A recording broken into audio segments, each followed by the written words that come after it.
apakah tidak ada CCTV yang ditemukan di sepanjang perjalanan pada saat aksi kejar-kejaran yang dilakukan oleh para terpidana terhadap sepeda motornya Eki dan Vina? Tidak ada CCTV-nya? Ada. Itu sudah dijawab oleh penyidik sendiri yang bersaksi di persidangan. Tapi penyidik yang bersaksi di persidangan ini mengatakan dia tidak berhasil membuka CCTV tersebut. Waduh, anak TK saja bisa membuka CCTV, masa polisi yang berpangkat tidak bisa membuka CCTV? Nah, kalau memang CCTV tersebut tidak bisa dibuka, kenapa nggak dikirimkan ke Polda Jawa Barat? Atau ke Mabes Polri sekalian? Atau ke pabriknya? Ini adalah alasan klasik, di mana yang terjadi sebenarnya tidak ada kejar-kejaran. Kejar-kejaran itu hanyalah hoaks, berita bohong, bahwa pelaku itu yang sekarang sudah terpidana itu adalah proses tukar kepala dari para pelaku yang sebetulnya orang lain. Lantas di mana kejadian yang sebenarnya? Tentu saja jika kita berpikir agak cermat sedikit, pastilah kejadian penganiayaan, pemerkosaan, dan pembunuhan tersebut di lokasi itu tidak ditemukan CCTV. Di mana lokasi itu? Nah, di sini saya tampilkan lokasi tempat ditemukannya Bu Vina dan Eki di jembatan layang flyover Talun. Saya akan menggunakan Google Street View pada lokasi ini. Saya akan ganti ke tanggal atau bulan yang mendekati. Di sini adalah November 2017. Yang paling mendekati peristiwa itu, di mana peristiwa tersebut berlangsung tanggal 27 Agustus 2016. Artinya, jika bulan November 2017 saja tidak ada CCTV-nya, apalagi pada saat kejadian tersebut. Nah, inilah tiang listrik, tiang penerangan jalan umum tempat kejadian tersebut. Tidak ditemukan CCTV.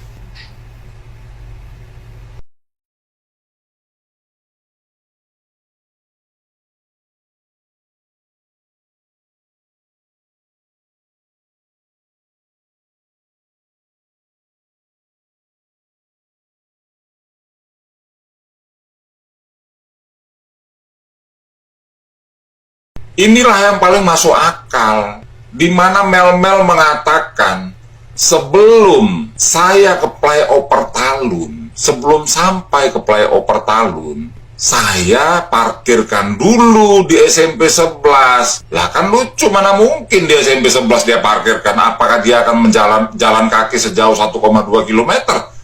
Disinilah dia parkirkan sepeda motornya Mel. Dan dia melihat peristiwa tersebut secara jelas. Itu yang saya maksud. Mel ini berbohong, menutupi lokasi yang sebenarnya. Dan lokasi ini berada bersebelahan dengan jalan tol. Jalan tol, di mana di jalan tol ini pada saat itu tanggal 27 Agustus 2016 adalah waktu sibuk. Pertama, para pegawai swasta dan BUMN gajian di tanggal 25. Yang kedua, itu adalah weekend, sehingga arus kendaraan dari Jabotabek mengalir ke wilayah timur, ke Jawa Tengah, DIY, dan Jawa Timur. Jadi suasana di tol tersebut begitu bisingnya. Belum lagi jalanan basah karena hujan yang menyebabkan suara ban mobil begitu bising dan berisik. Dimana dengan kondisi biasa saja jarak antara lokasi ini ke kompleks sebelahnya begitu jauh. Kemudian ke salah satu rumah yang hanya satu saja di pinggir tol ini, tidak mungkin suara di situ bisa sampai karena di rumah ini sudah sangat berisik suaranya akibat dari pergerakan kendaraan di jalan tol tersebut. Artinya kan korban itu bukannya tunawicara, tidak bisa bicara, bukan bisu, kedua-duanya pasti mereka berteriak-teriak toh.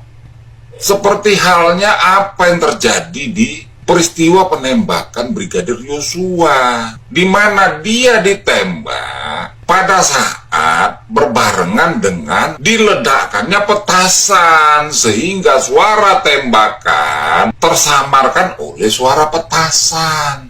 Begitupun di sini, suara teriakan-teriakan daripada korban maupun teriakan-teriakan kemarahan daripada orang yang mengeksekusi korban tercover, tersamarkan oleh suara lalu lalang kendaraan, baik yang ke arah timur, ke arah Jawa Tengah dan Jawa Timur, maupun yang ke arah barat. Sehingga suara-suara tangisan rintihan korban tidak bisa didengar oleh masyarakat, jauhnya minta ampun. Dan lokasi ini bebas dengan CCTV, bebas sama sekali dari pantauan CCTV. Di mana pada saat itu pun dikatakan para saksi mata di sekitar kejadian maupun di jalan-jalan yang mestinya dilewati oleh rombongan pengejar, mereka menyaksikan bahwa suasana jalan pada saat itu sangat sepi.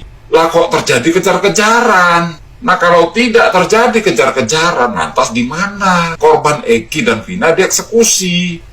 Jadi saya menyimpulkan, inilah lokasi yang paling ideal, untuk menghabisi korban Eki dan Vina. Dan jika kita melihat kejadian ini dibandingkan dengan kesurupan daripada Linda, apa yang dikatakan Linda dalam kesurupan tersebut mendekati. Bukan berarti benar kesurupan si Linda tersebut. Bisa jadi Linda adalah bagian daripada orang yang menyaksikan Vina diperkosa, Eki dianiaya. Di dalam kesurupan tersebut, Linda mengatakan bukan diseret, tapi dipukul ke sepeda motor. Nah, kita melihat ada luka memar di pipinya Vina.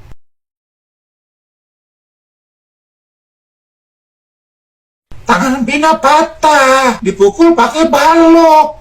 Hasil otopsi menunjukkan bahwa tangan Vina patah.